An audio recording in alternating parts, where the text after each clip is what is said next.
Je suis ravie de vous retrouver pour ce nouvel podcast, le deuxième du mois de février. J'essaye de tenir à peu près ce rythme-là, deux par mois. Ça fait un tous les 15 jours à peu près.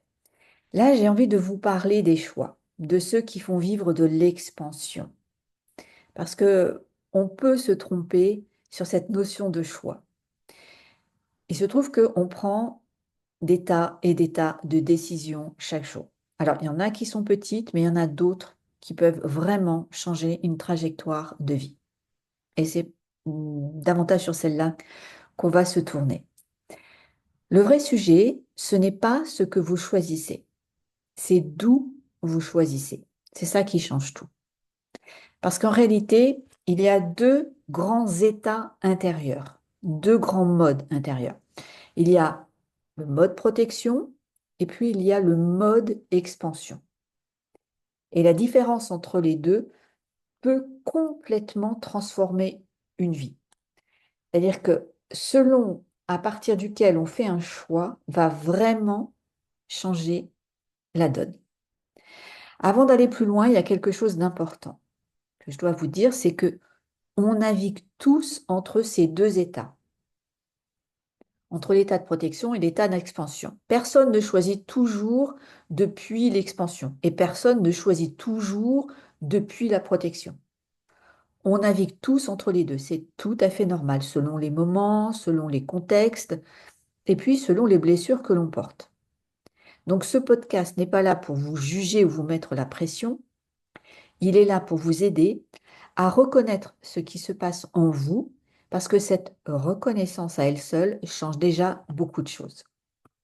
Ceci étant dit, je voudrais vous parler d'abord du mode protection. C'est celui qui nous amène à choisir pour éviter. Et ce n'est pas être faible que d'être dans ce mode de protection. Je le répète, c'est humain. Choisir par protection, par peur, c'est quand la décision que l'on prend est principalement motivée par l'envie d'éviter quelque chose de douloureux plutôt que par l'envie d'aller vers quelque chose de désiré. Dans le mode protection, en fait, on est dans une logique de fuite, plus que d'élan, d'enthousiasme. Et c'est humain, profondément humain. Je tiens à le répéter. Notre cerveau est câblé pour détecter les menaces et nous en protéger. C'est donc un mécanisme naturel. C'est pas du tout un défaut de caractère. C'est quand la décision est surtout et principalement guidée par éviter le rejet, éviter l'échec, éviter le conflit, éviter l'inconfort, éviter de ne pas être assez, que là, ça devient compliqué. Là, on n'est plus dans un élan, on est dans une stratégie de protection qui devient trop importante. Et parfois, c'est évident, on se dit, OK, je n'ose pas parce que j'ai peur. Mais le plus souvent, ça peut se manifester d'une manière plus subtile, plus nuancée. Par exemple, ça peut ressembler à des choses qu'on peut se dire intérieurement ou même qu'on peut exprimer aux autres en disant, c'est pas le bon moment. Je vais attendre un peu. Je me sens pas encore prêt. Ce sont des phrases, voilà, qui vont exprimer que là, on est dans le mode de protection. Et parfois, oui, c'est totalement rationnel, hein, attention. Mais parfois, c'est parce que la peur est la seule qui pilote nos décisions.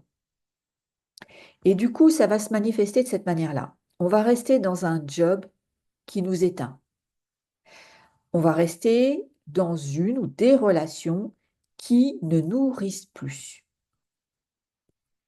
On dit oui quand on pense non. On réduit nos envies pour ne pas déranger ou pour ne pas se faire vivre du stress, de l'inconfort.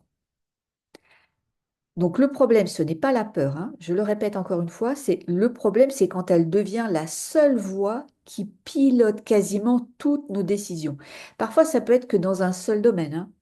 Ça peut être une voie qui va piloter toutes nos décisions professionnelles. Parfois, c'est une voie qui va piloter toutes nos décisions relationnelles. Quand on choisit régulièrement par peur, quelque chose va se mettre en place progressivement. Ça va vous parler. D'abord, il y a une forme de frustration qui va s'installer. C'est un peu quelque chose de sourd, mais c'est un bruit de fond. Vous le ressentez. Ensuite, il y a une tendance à se sentir de moins en moins acteur ou actrice de sa propre vie. Là, ça commence à taper beaucoup plus fort. On s'aperçoit qu'on subit et qu'on ne construit plus vraiment rien. Et avec le temps, chaque choix fait sous l'emprise de la peur, elle fragilise encore plus la confiance en soi. Parce que inconsciemment, on envoie un message à soi-même, celui qu'on n'est pas capable de faire face. Comprenez que ce n'est pas une fatalité. Et ça ne veut pas dire que tout est perdu si vous vous reconnaissez là-dedans. Ça veut juste dire qu'il y a quelque chose à observer, à comprendre et à faire autrement. Vivre en mode protection, certes, donne une impression de sécurité. Sauf que ça rétrécit la vie. Et si vous sentez que vous êtes à un stade de votre vie, à un moment de votre parcours personnel, où vous trouvez que les choses deviennent de plus en plus limitées, que cette vie que vous vivez se rétrécit au fur et à mesure, vous êtes forcément de manière majoritaire dans le mode protection. Et ce qui se produit, c'est que petit à petit, on ne construit plus, on évite. Ça peut vraiment vous aider à comprendre si vous êtes dans ce mode de protection. Donc, je tiens à être claire, la peur n'est pas une ennemie. La peur a une fonction. Elle évite des erreurs irréfléchies. Elle protège de certains dangers réels, comme c'est naturel d'avoir la peur de s'endetter au-delà de ses moyens, et ça empêche de signer un contrat risqué. Donc là, on est dans une prudence saine. Le souci, ce n'est donc pas sa présence, ce n'est pas son existence, c'est quand elle pilote tout et quand elle empêche de vivre ce qui compte vraiment pour soi. Là, ça devient problématique. Je vais vous parler maintenant du mode expansion. Le mode expansion, ce n'est pas être inconscient, c'est faire des choix à partir de la confiance. Ce ne sont pas des choix qui sont faits sans ne plus jamais douter, ni en croyant que tout va marcher. La confiance, ça n'est pas ça. La confiance, la vraie, celle qui est saine, c'est se dire, OK, je fais un choix, je ne sais pas comment exactement tout va se passer, mais je sais que je saurai traverser les périodes d'inconfort, ou en tout cas, je me donnerai à ce stade-là, lorsque l'inconfort se présentera, de me donner les moyens de traverser. Pour ça, on n'a pas besoin d'être quelqu'un, ni de devenir quelqu'un d'extraordinairement sûr de soi pour choisir depuis la confiance, depuis le mode d'expansion. On a simplement besoin de ce petit filet invisible en soi qui dit, quoi qu'il arrive, je compterai sur moi. Je sais que je me mettrai en capacité de gérer. C'est en fait construire une relation solide avec soi-même. Alors, comment reconnaître si on est en mode expansion, si on fait des choix à partir d'un mode expansion, à partir de la confiance? Eh bien, en fait, on fait ce choix parce on est dans un élan vers quelque chose. C'est-à-dire que il y a quelque chose qui nous tire vers l'avant plutôt que quelque chose qui fait fuir vers l'arrière. Elle est là la différence. Ça se reconnaît aussi parce qu'il y a de la cohérence. On fait un choix parce que c'est cohérent avec nos valeurs. C'est cohérent avec ce qu'on est vraiment. Le choix, il est fait avec ses valeurs, avec ses envies profondes, avec ce qui fait sens pour soi. Il y a dans ce choix un ça me ressemble ça. Attention, c'est un choix où il peut y avoir de la peur, mais et surtout et aussi de l'enthousiasme. C'est exactement le type de choix que j'ai fait à 50 ans. À 50 ans, je vivais depuis 20 ans à Saint-Barth et depuis environ entre 25 et 27 ans, je vivais que sur des îles.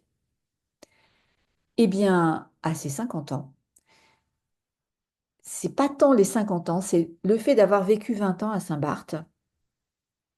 Eh bien, je me rappelle très bien de ce moment. J'étais dans l'avion euh, qui m'emmenait donc à Saint-Barth, hein. Eh bien, je me revois très bien assise dans cet avion en train de me dire, ou plutôt d'être dans le constat de m'apercevoir que je n'avais pas la même excitation que les autres années de rentrer chez moi à Saint-Barth. Ça a été flagrant. Et je me suis dit, ne sous-estime pas ce sentiment.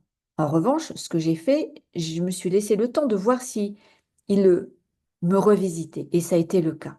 J'ai senti que je ne voulais plus refaire le tour, comme je disais, de Saint-Barth, euh, 2 ans, 3 ans et encore moins pendant 5 ans.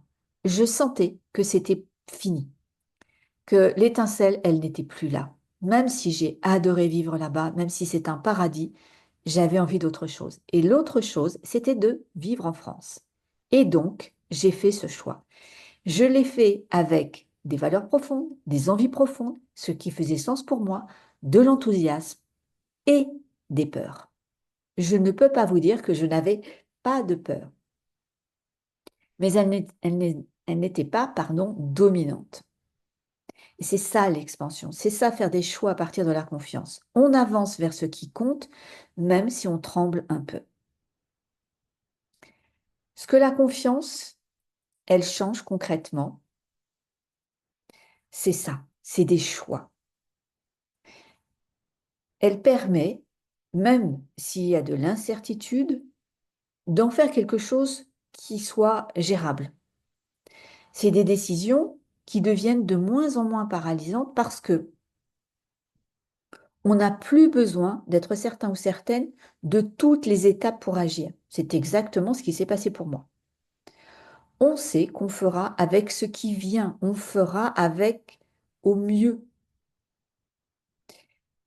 On se dit aussi, en tout cas quand on a confiance en soi, on a intégré que l'erreur, c'est une data, c'est une information, c'est une donnée, c'est pas du tout une condamnation.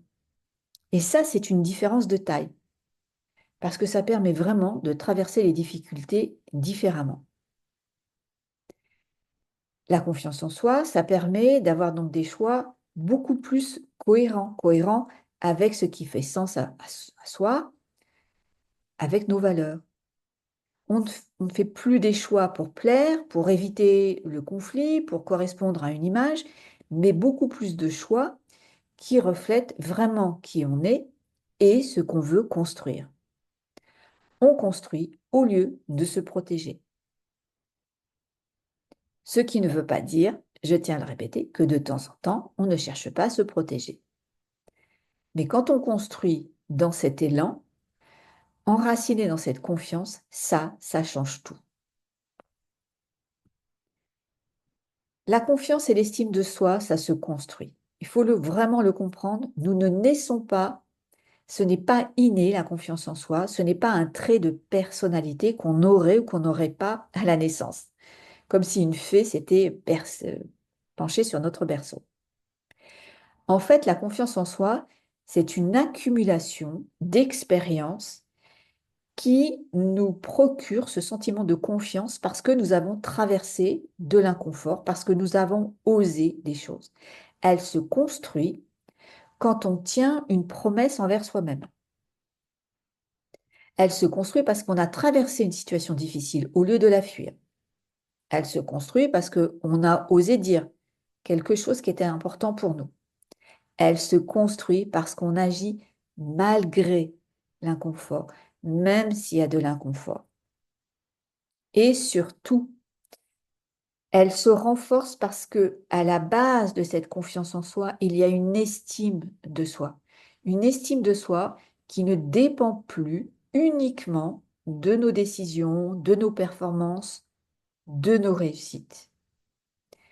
Une saine estime de soi, c'est celle qui dit je suis digne, j'ai de la valeur, même quand je me trompe, même quand j'ai un échec, même quand ma décision n'était pas la bonne. Tant que notre estime dépend de la performance, on choisira souvent pour éviter d'échouer. Quand notre estime devient plus stable, c'est là où on commence à se permettre à oser. Je vais vous donner quelques clés concrètes pour renforcer ce socle de confiance en soi. Le premier point que je peux vous donner comme clé, c'est d'arrêter de vous parler comme un adversaire. La confiance, elle ne pousse pas dans un climat intérieur hostile. Donc commencez à vous parler comme si vous étiez votre meilleur ami, comme si vous étiez une alliée, un allié, en construisant un sentiment d'équipe avec vous-même, d'alliance. Une autre clé que je vous invite à installer, c'est de faire des micro-engagements. C'est de faire des actions, des petites actions cohérentes, mais répétées. Et donc de les tenir, ces petites actions cohérentes. Ce que je vous invite à faire aussi, c'est de vous exposer progressivement, et ce mot est très important dans la phrase, à l'inconfort. Il faut comprendre que la confiance, elle ne vient pas avant l'action, elle vient après l'expérience traversée, donc après l'action. D'où l'importance de savoir s'exposer progressivement à des situations inconfortables. Et ce qui va être très important aussi comme clé, c'est d'accueillir l'imperfection. Si votre erreur remet en cause votre valeur, vous resterez en protection. Donc tout ça, ce sont des invitations, ce ne sont pas des pressions que je veux vous mettre. Et surtout, il ne s'agit pas de bannir la peur, il s'agit d'élargir la confiance en soi, de l'installer, de la renforcer. Et la prochaine fois que vous avez un choix à faire, demandez-vous simplement, est-ce que je choisis pour me protéger ou est-ce que je choisis pour construire quelque chose qui ressemble à mes valeurs, à ce que j'ai envie de vivre? Ne le faites pas pour vous juger, mais juste pour voir. Parce que cette lucidité, pardon, elle va vous donner l'envie de renforcer la confiance en vous. Et peut-être que l'expansion que vous cherchez ne dépend pas d'un nouveau choix, mais d'un nouvel état intérieur pour le faire, donc la confiance en soi. Et c'est exactement ce que je vous propose lors de mon accompagnement. Un accompagnement que vous pouvez faire avec moi en privé, lors de 6 sessions qui vous amènent à renforcer votre estime personnelle, c'est-à-dire à reconnaître toute votre valeur, à la vivre, non pas intellectuellement, mais corporellement, à l'ancrer à l'intérieur de vous sentir digne, de vous sentir en ayant de la valeur depuis votre naissance. Ça, on va très loin dans cette notion-là. Je vous amène ensuite à acquérir la confiance en vous pour traverser des expériences qui seront challengeantes pour vous.